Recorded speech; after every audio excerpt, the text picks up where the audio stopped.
جب انسان دعا مانگتا ہے تو اس کے لیے مشکل سے نکلنے کا راستہ نکل آتا ہے۔ حضرت عائشہ سے مروی ہے، نبی کریم صلی اللہ علیہ وسلم نے فرمایا، دعا نجات دیتی ہے اس مصیبت سے جو اتر چکی اور اس سے بھی جو ابھی نہیں اتری۔ بلا اترتی ہے اور دعا اس سے جا ملتی ہے، دونوں لڑتی ہیں اور جگڑتی ہیں اور یہ سلسلہ قیامت تک جاری رہتا ہے۔ میں نے آپ کو وہی مفہوم بتایا تھا نا کہ بلا بھی اتر رہی ہوتی ہے اور دعا بھی اتر رہی ہوتی ہے، وہ دونوں آپس میں جگڑتی رہتی ہیں۔ دعا جو ہے وہ بلا کو ہم تک پہنچنے نہیں دیتی۔ نبی کریم صلی اللہ علیہ وسلم نے فرمایا، دعا سے عاجز مت ہو، یعنی اکتا نہ جاؤ دعا سے کہ میں نے دعا نہیں کرنی، میں نے بس بہت دعا کر دی ہے، میری جو ہے نا دعا قبول نہیں ہو رہی۔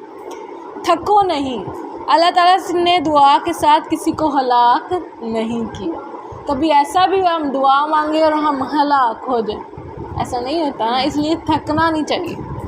ایک حدیث میں آتا ہے، انسان جب دعا کرتا ہے تو کچھ دعائیں قبول ہو جاتی ہیں، کچھ اس شکل میں قبول نہیں ہوتی تو اس کے بدلے کوئی بلا ٹال دی جاتی ہے، کچھ آخرت کے لیے ذخیرہ کر لی جاتی ہیں۔ سبحان اللہ، کچھ دعائیں قبول ہو جاتی ہیں، کچھ نہیں ہوتی، اس کے بدلے میں ہم سے بلائیں ٹال دی جاتی ہیں، کچھ آخرت میں ذخیرہ کر لی جب وہ ہمیں آخرت میں جا کے مل جائیں گے نیکیوں کی صورت میں، جب ہم ایک ایک نیکی کو ترس رہے ہوں گے لیکن ہماری دعائیں وہاں ذخیرہ ہوئی ہوں گی نیکیوں کے لیے۔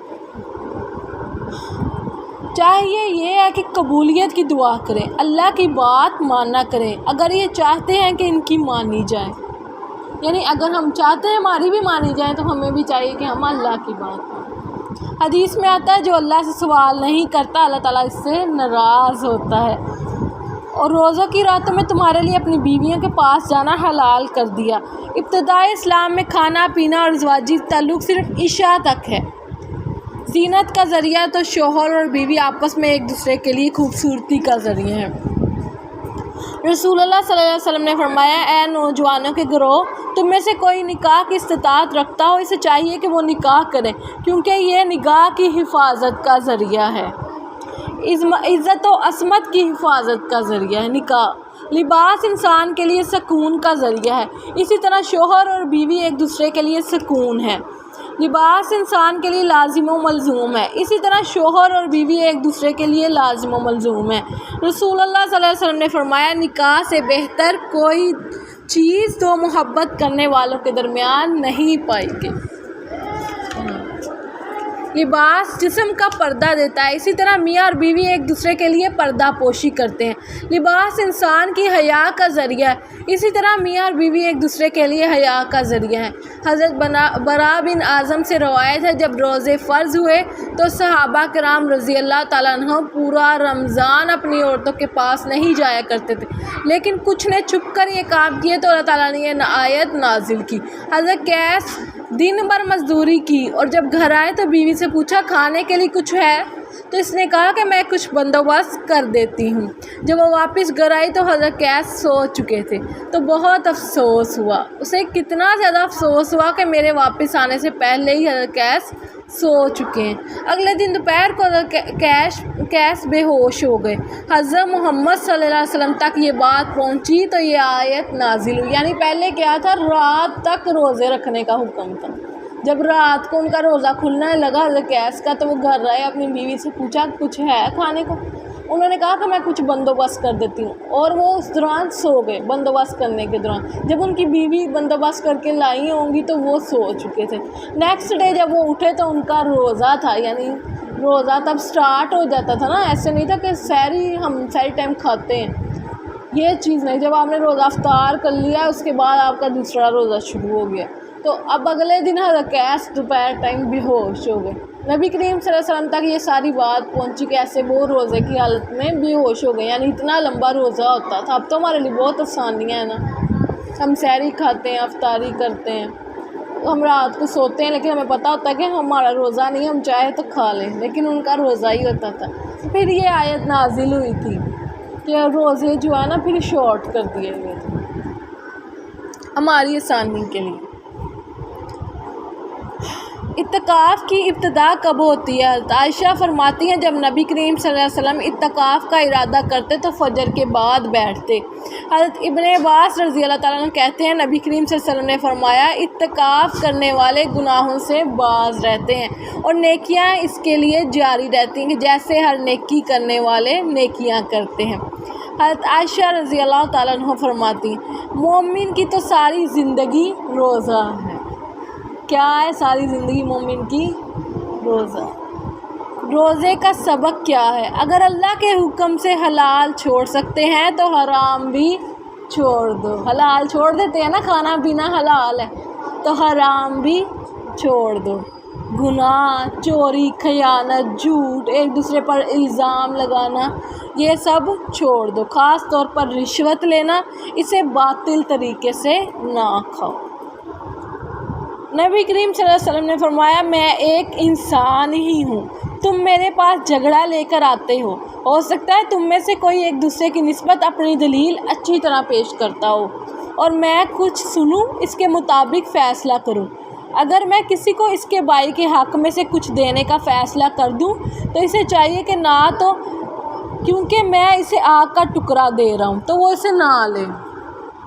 یعنی بعض لوگ اپنے دلائل کو بہت اچھی طرح پیش کرتے ہیں کہ دوسرا اس کے مقابلے میں سچا نہیں لگتا، حالانکہ دوسرا سچا ہوتا ہے۔ تو نبی کریم صلی اللہ علیہ وسلم کہہ رہے ہیں کہ اگر تم میں سے کوئی اپنے دلائل کو بہت اچھی طرح پیش کرے، میں اس کے حق میں فیصلہ کر دوں کہ ہاں یہ تمہارے حق میں فیصلہ ہے اور دوسرے کے حق میں نہ کروں، پہلے کو چاہیے کہ وہ فیصلہ نہ لے کیونکہ میں اسے جہنم کا ٹکڑا دے رہا ہوں۔ یعنی انہیں بھی نہیں معلوم، وہ فرشتہ تھوڑی، انہیں بھی نہیں معلوم کہ دونوں میں سے کون سچا ہے، یہ تو اللہ ہی جانتا ہے۔ آپ صلی اللہ علیہ وسلم نے فرمایا کیا تم جانتے ہو مفلس کون ہے؟ تو صحابہ رضی اللہ تعالیٰ عنہ نے فرمایا جس کے پاس مال کم ہو۔ آپ صلی اللہ علیہ وسلم نے فرمایا سب سے بڑا مفلس وہ ہے جو قیامت کے دن بہت سی نیکیاں لے کر آئے گا لیکن کسی کو گالی دی ہوگی، کسی کو مارا ہوگا، کسی کا حق مارا ہوگا، پھر اس کی نیکیاں لے لی جائیں گی، پھر بھی لوگ باقی ہوں گے تو لوگوں کو اس کے گناہ ڈال دیے جائیں، تو لوگوں کے گناہ اس پر ڈال دیے جائیں، نیکیاں بھی ساری لے لی جائیں گی، اب گناہ بھی لوگوں کے بھگتو، کیونکہ تم نے کسی کا حق مارا تھا، کسی کو گالی دی تھی، کسی کے ساتھ تم نے زیادتی کی تھی، کسی کا مال کھایا ہوگا۔ بعض کا خیال یہ تھا چاند کا گھٹنا اور بڑھنا صحت پر اثر انداز کرتا ہے، اللہ تعالیٰ نے اس کی وضاحت فرما دی۔ آپ صلی اللہ علیہ وسلم 3 مرتبہ فرماتے خیر اور بھلائی کا چاند چڑھے۔ چاند کا گھٹنا اور بڑھنا لوگوں کی سہولت کے لیے۔ عورت اگر بیوہ ہو گئی ہے تو عدت اپنی ہجری کیلنڈری کے مطابق پوری کرے، عام دنوں کے مطابق نہیں بیوہ عورت اپنی جو ہے نا کمپلیٹ کر سکتی عدت، 4 مہینے 10 دن ہوتے ہیں نا، ہجری کیلنڈر کے مطابق وہ پوری کرے۔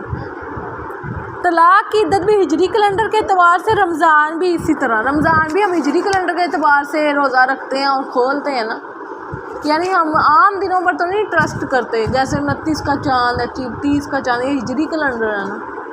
دینی معاملات میں ہجری کیلنڈر کا استعمال کرنا بہتر۔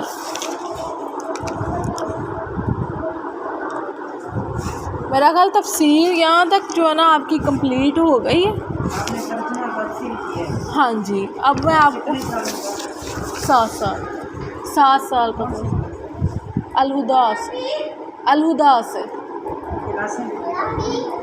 میں نے ایف اے کیا۔ ہاں جی،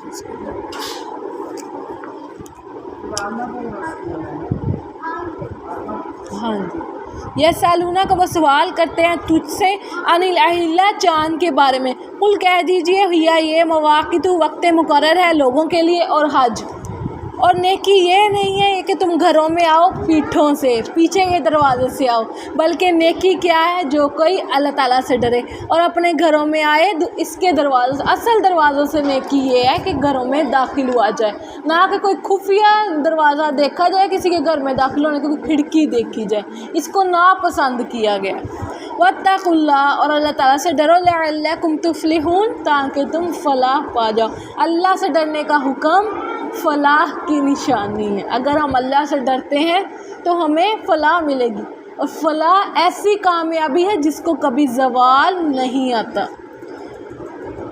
اور لڑو اللہ تعالیٰ کی راہ میں وہ لوگ جو لڑتے ہیں تم سے، اور نہ تم زیادتی کرو۔ جو لوگ تم سے جنگ کرنے میں پہل کرتے ہیں ان سے بھی تم جنگ کرو اور زیادتی نہ کرو۔ جتنا وہ تم سے لڑ رہے ہیں صرف اتنا لڑو، بے شک اللہ تعالیٰ زیادتی کرنے والوں کو پسند نہیں کرتا۔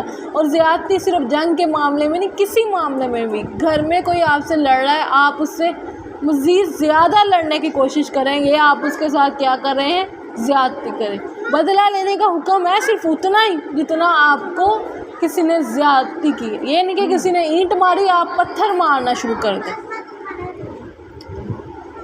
اور لڑو ان سے جہاں کہیں تم پاؤ، ان کو نکال دو انہیں جہاں سے نکالا تھا انہوں نے تم کو۔ اور فتنہ زیادہ سخت ہے قتل سے۔ قتل کرنا ہمارے نزدیک بہت بڑا گناہ ہے، فتنے کو، فساد پھیلانے کو قتل سے بھی بڑا گناہ کہا گیا۔ اور نہ تم لڑو ان سے مسجد حرام کے پاس یہاں تک کہ وہ جنگ کرے تم سے اس میں، پھر اگر وہ جنگ کرے تم سے اس میں تو قتل کرو ان کو، اسی طرح بدلہ ہے کافروں کا۔ پھر اگر وہ رک جائیں تو بے شک اللہ بہت بخشنے والا، رحم کرنے والا ہے۔ اور جنگ کرو ان سے یہاں تک کہ نہ رہے کوئی فتنہ اور ہو جائے دین اللہ تعالیٰ کا سارے کا سارا۔ اور اگر وہ باز آ جائیں تو نہیں کوئی زیادتی مگر ظالموں کو۔ ماہ رمضان بدلے ماہ رمضان کے، حرمتوں کا بدلہ حرمتیں ہیں۔ تو جو کوئی زیادتی کرے تم پر تو زیادتی کرو اس پر مانند اسی زیادتی کے جو اس نے تمہارے ساتھ زیادتی کی ہے۔ وہی میں آپ کو بات بتا رہی تھی نا کہ اگر کوئی اینٹ مارے تو اس پر پتھر نہ چلاؤ، جتنی زیادتی کسی نے تمہارے ساتھ کی ہے صرف اس کا بدلہ لے لو۔ اگر بدلہ چھوڑ دو، یہ بتائیں اگر کوئی لڑ رہا ہے آگے، ٹھیک ہے